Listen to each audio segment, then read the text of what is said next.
Hello my dear students, मैं प्रशांत मिश्रा, आपका physical education teacher, आपकी अपनी क्लास फिजिकल एजुकेशन क्लासेस में आप सभी का स्वागत करता हूं। हम लोग पढ़ रहे थे unit 8 fundamental of anatomy and physiology and kinesiology in sports. Last जन्म में पढ़ा था कि फंक्शन ऑफ स्केलेटल सिस्टम क्या है। ठीक है, आज हमारा टॉपिक है properties and functions of muscles. ठीक है, properties and function of muscle. First हम लोग देखेंगे इसमें definition of muscles, that mean मांसपेशियों की परिभाषा क्या है। ठीक है, मसल्स की परिभाषा क्या है। ठीक है, डिफिनीशन क्या है। ठीक है, आइए देखते हैं। Muscles is the tissue composed of fibres capable to effect bodily movement, or muscle is the body tissue that can contract to produce movement, full stop। That mean जो हमारी मांसपेशियाँ होती हैं, ठीक है, वो किसकी बनी होती हैं? वो तंतुओं के ऊतक से बनी होती हैं। ठीक है, ये तंतुओं से बना हुआ ऊतक होता है। ठीक है, जो हमारी मांसपेशियाँ होती हैं वो तंतुओं से बना ऊतक होता है। और मसल्स को हम लोग और भी मांसपेशी कहते हैं, क्या कहते हैं, हम उसको स्नायु भी बोलते हैं। ठीक है, तो आप स्नायु एक डिफिकल्ट वर्ड है, आप लोग नहीं समझ पाएंगे, बट मांसपेशियाँ आप लोग भी समझ सकते हैं। ठीक है, मांसपेशियाँ किससे बनी होती है? मांसपेशियाँ तंतुओं से, मीन तंतुओं में फाइबर से बना हुआ, ठीक है, एक ऊतक होता है। ठीक है, तंतुओं से बना हुआ एक ऊतक होता है जो शारीरिक गति को, ठीक है, जो शरीर की गति को प्रभावित करने में सक्षम होता है। जो हमारी बॉडी का मूवमेंट होता है उसको क्या प्रभावित करने में, इफेक्ट करने में क्या होता है? सक्षम होता है या कैपेबल होता है। ठीक है, और यह मांसपेशी और शरीर का वह ऊतक है जो गति उत्पन्न करने के लिए अनुबंध कर सकता है। ठीक है, जो गति उत्पन्न करने के लिए कर सकता है, अनुबंध उत्पन्न कर सकता है। ठीक है, नेक्स्ट हमारा क्या है?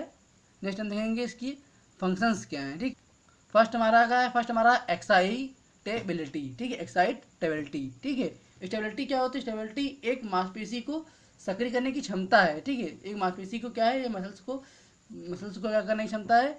उनको सक्रिय करने की, ठीक है, उनको एक्टिवेट करने की क्षमता है या एबिलिटी है। ठीक है, जो यदि मांसपेशियों की उत्तेजना अधिक होती है, ठीक है, क्या होती है? एक्साइटेबिलिटी की उत्तेजना जो होती है अगर वो अधिक होती है तो इनका बल, मीन इनका जो फोर्स होता है, ठीक है, और वेलोसिटी, वेग, ठीक, और धीरज, मीन इंड्योरेंस जो होता है जो, ठीक है, सिंपली मैं आपसे बोलूँ तो जो एक्साइटेबिलिटी होती है, एक्साइटेबिलिटी क्या होती है? ये सक्रिय करने की क्षमता होती है। यदि मांसपेशियों की उत्तेजना अधिक है तो इसका बल, वेग और इंड्योरेंस जो होता है, धीरज जो होता है, सहनशीलता जो होती है वो अधिक होगा। ठीक है, दैट मीन इसकी जो फोर्स है, वेलोसिटी है एंड इंड्योरेंस जो है वो क्या होता है? वो अधिक होता है। ठीक है, दैट यही आपकी डिफिनेशन है।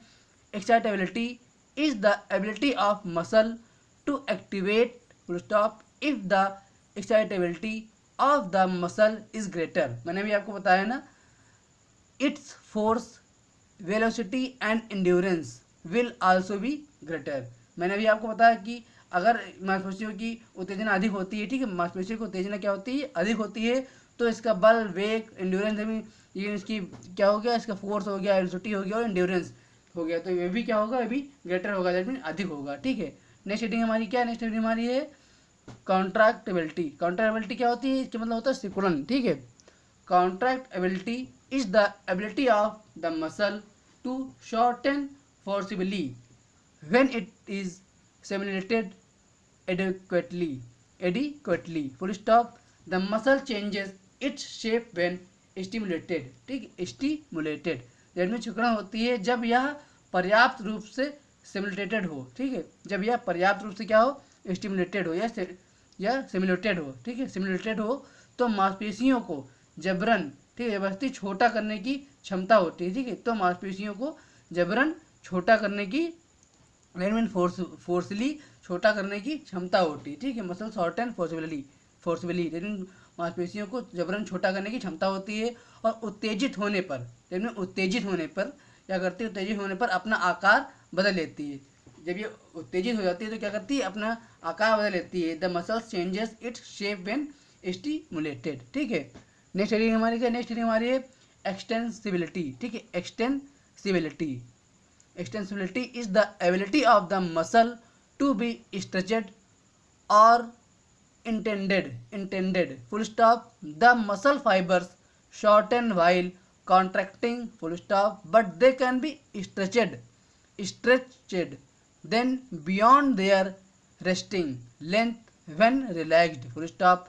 If muscle tissue could not stretch you would not have the mobility you have, full stop. That mean जो हमारी एक्सटेंसिबिलिटी होती है, ठीक है, वह मांसपेशियों को स्ट्रेच या माने जाने की क्षमता होती है, ठीक है, स्ट्रेच करने या माने जाने की क्षमता होती है, ठीक है। और संकुचन करते समय, ठीक है, संकुचन करते समय क्या करती है, संकुचन करते समय मांसपेशियों के तंतुओं को छोटा करता है, ठीक है, संकुचन करते समय क्या करता है, मांसपेशियों के तंतुओं को, ठीक है, फाइबर्स को क्या करता है, छोटा करता है। और लेकिन उन्हें क्या करता है, लेकिन उन्हें बढ़ाया जा सकता है, ठीक है, छोटा करता है but they can be stretched, मतलब उनको बढ़ाया जा सकता है। फिर आराम करने पर उनकी आराम, ठीक है, फिर आराम करने पर उनकी आराम लंबाई से परे होती, ठीक है, that mean the beyond their resting length when relaxed, that mean फिर आराम करने पर उनकी लंबाई से परे है। यदि मांसपेशियां, दैट मीन यदि मांसपेशियों की के ऊतकों में खिंचाव नहीं हो सकता, ठीक है, यदि हमारी मांसपेशियों की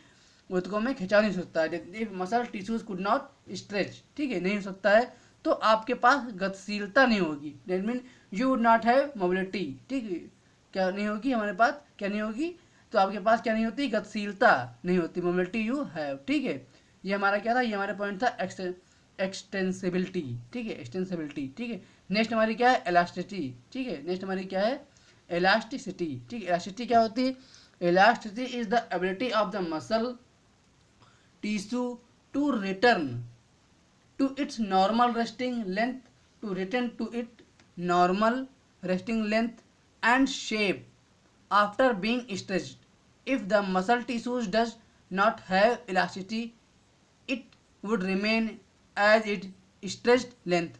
और यहाँ पे resting length, its normal resting length जो है क्या हो गया, दो बार टाइप हो गया, टू इट्स नॉर्मल लेंथ जो है वो दो बार टाइप हो गया, ठीक है। जो हमारी क्या इलास्टिसिटी होती है, क्या होती है, यह मांसपेशियों के टिश्यू की अपनी असमान लंबाई पर वापस लौटने की क्षमता होती है, क्या होती है, जो हमारी मांसपेशियों के टिश्यू जो होते हैं, ठीक, हमारी क्या होती है, मसल्स की जो टिश्यू होते हैं, जो ऊतक होते हैं, ठीक है, उनकी अपनी सामान्य आराम, ठीक है, आराम की लंबाई पर वापस लौटने की क्या होती है, क्षमता होती है, ठीक है, जो स्ट्रेच होने के बाद अपनी सामान्य लंबाई और आकार में वापस आ जाती हैं, ठीक है, स्ट्रेच होने पे क्या होती हैं, अपनी समान लंबाई के आधार पर वापस आ जाती हैं, ठीक है। यदि मांसपेशियों, ठीक है, क्या होता है, यदि मांसपेशियों के ऊतकों में लोच नहीं होता है, ठीक है, क्या नहीं होता है, लोच नहीं होता है, तो क्या करते हैं हम लोग, तो वह या अपनी फैली हुई लंबाई के रूप में रहेगा, ठीक है, अगर लोच नहीं होता तो क्या होता है, ये अपनी फैली हुई लंबाई के रूप में ही रहता है, ठीक है, हमारी क्या होती है, इलास्टिसिटी होती है। इलास्टिसिटी में होता क्या है, ठीक है, और आपसे पूछा जाएगा सिंपली लैंग्वेज में, इलास्टिसिटी होता है क्या, इलास्टिसिटी में क्या होता है कि लंबाई कम या ज़्यादा होना या लंबाई बढ़ना, ठीक है, स्ट्रेच होना, ठीक है, बढ़ना, हम बोल सकते हैं इसको बढ़ना, ठीक है, स्ट्रेच होना। नेक्स्ट हेडिंग हमारी क्या, स्ट्रक्चर ऑफ मसल्स, मांसपेशियों की संरचना क्या है, ठीक है, structure of muscles. Every muscle fibre made up very large number of microscopic threads called myofibril, ठीक है, क्या होती है, called myofibril. Each myofibril consist of protein molecules called actin and myosin, ठीक, मायोसिन, क्या, दैट मीन जो हमारी मांसपेशियों की संरचना होती है, हर मांसपेशी फाइबर में बहुत ही बड़ी एवं सूक्ष्म धागे के होते हैं, ठीक है, क्या होती है, फाइबर में बहुत बड़ी संख्या में सूक्ष्म धागे में होते हैं, जिनकी मायोफिब्रिल, जिन्हें हम लोग क्या कहते हैं, मायोफिब्रिल कहते हैं, ठीक है, कहते हैं मायोफिब्रिल कहा जाता है। प्रत्येक मायोफिब्रिल में एक्टिन और क्या होती है, मायोसिन नामक प्रोटीन अणु होते हैं, क्या होता है, एक्टिन और मायोसिन नामक क्या होते हैं, अणु होते हैं, ठीक है। ये हमारा क्या था, स्ट्रक्चर ऑफ मसल्स, ठीक है। हमारा टॉपिक आज क्या था, हमारा टॉपिक आज था properties and function of muscles, ठीक है। मैंने आपको तो क्वेश्चन भी दे दिए हैं, elaborate the properties of muscles, आपको मसल्स की प्रॉपर्टीज लिखनी है, और नेक्स्ट लिखा है what do you mean by muscle, ठीक है, आपको मसल्स की डिफिनीशन भी लिखनी है, ठीक है। अगर आपको कोई भी प्रॉब्लम, कोई भी डाउट हो किसी भी टॉपिक में, किसी भी वर्ड में, तो आप मुझसे क्लियर कर सकते हैं। मैं डिस्क्रिप्शन में इसका लिंक भी दे देता हूँ, आप लोग वहाँ से PDF फाइल डाउनलोड करके अपने वर्क को प्रॉपरली कंप्लीट कर सकते हैं। Okay, thank you.